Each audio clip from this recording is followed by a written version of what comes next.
पुलिसकर्मी संजय मालवी पर तलवार से हमला हो गया है। यानी पुलिसकर्मी पर ही हमला हो गया तलवार से। और एक दिन पहले संजय मालवी सीएम की सुरक्षा में तैनात थे, यानी डॉक्टर मोहन यादव की सुरक्षा में तैनात थे। पीड़ित आरक्षक का आरोप है कि पुलिस ने समय पर कार्यवाही नहीं की, रंगदारी न देने पर बदमाशों ने हमला किया। कमला नगर थाने के कोटरा सुल्तानाबाद की यह घटना है। दुष्यंत, अब तो जनता समझ गई, भोपाल की जनता समझ गई कि यहां की पुलिसिंग कितनी ढीली है। लॉ एंड ऑर्डर पर कमिश्नर साहब का पकड़ नहीं है, चूंकि पुलिस की पुलिस सुन नहीं रही है और पुलिस ही ये कह रहा है कि समय पर अगर कार्रवाई हो जाती तो ना होता। ये कौन इतना बड़ा गुंडा है भोपाल में जो पुलिस से ही रंगदारी मांग रहा है?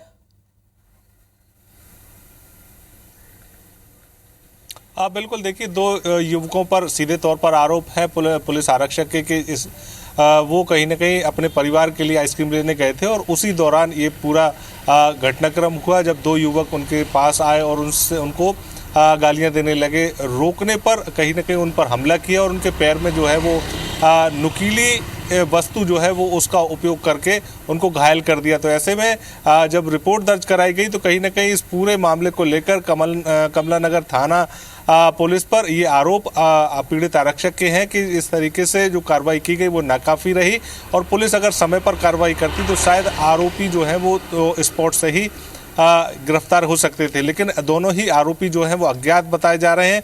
आरक्षक ने रिपोर्ट में ये भी दर्ज कराया है कि फिलहाल उनकी दोनों ही बदमाशों से कोई पहचान नहीं है, वो जानते नहीं है। लेकिन हाँ, ज़रूर ये बात ज़रूर है कि अगर वो सामने आएंगे तो उनको पहचान लिया जाएगा। लेकिन जिस तरीके से लगातार घटनाओं में इजाफा हो रहा है, ये पहली घटना एक मिनट दुष्यंत, रंगदारी इन लोग, ये तो पुलिस ने बताया ना, पुलिस आरक्षक ने कि रंगदारी मांगी गई थी और तलवार से हमला किया गया था या नुकीली चीज से? आप क्लियर कीजिए जरा, दर्शकों को बताइए आप।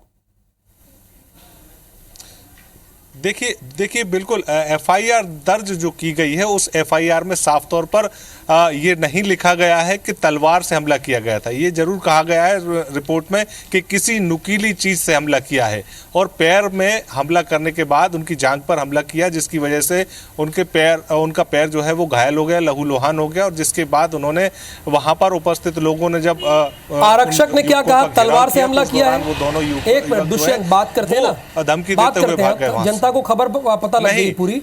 ये तलवार से हमला किया, आरक्षक ने कहा कि तलवार से हमला हुआ है। एफआईआर में तो ठीक है लिखा है, क्या आरक्षक ने क्या कहा? देखिए, आरक्षक अभी फिलहाल मीडिया के सामने नहीं आए हैं। उनसे फोन पर जरूर बात हुई है, लेकिन उन्होंने ये साफ नहीं किया कि तलवार थी या कौन सी ऐसी चीज थी जिससे उनके ऊपर हमला किया गया, क्योंकि नुकीली नोक नुमा चीज उन्होंने बताई है और उसी के आधार पर उन्होंने। और दूसरी बात, एक चीज और दुष्यंत, तो ये दोनों बदमाश जो अज्ञात हैं उन्होंने रंगदारी मांगी थी।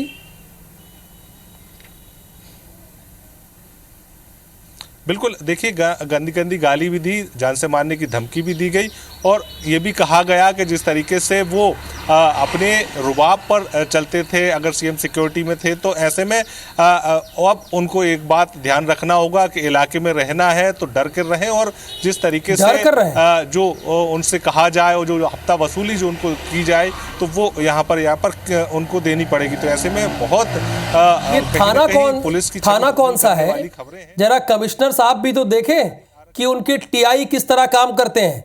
यहां तो बहुत गलत मैसेज चला जाएगा ना, जनता सोचेगी क्या? पुलिस की जब पुलिस ही नहीं सुन रही है तो हमारी क्या सुनेगी? कौन सा थाना था?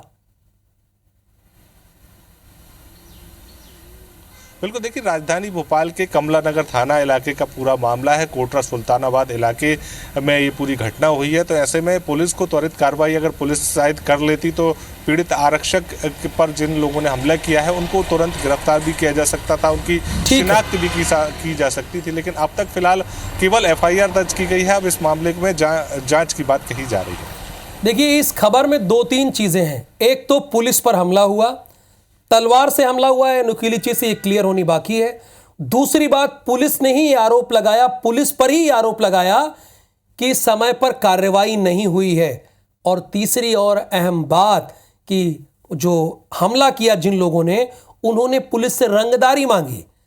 तो लॉ एंड ऑर्डर की पकड़ कितनी धीरी होती जा रही है मध्य प्रदेश की राजधानी में, और अपराधी किस तरह से बेलगाम होते जा रहे हैं, ये बताने की जरूरत नहीं है।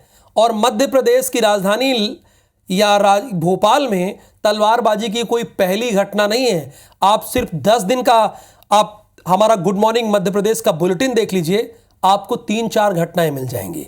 लेकिन पुलिस की पकड़ अभी भी ढीली। बहुत शुक्रिया दुष्यंत इस पूरी जानकारी के लिए।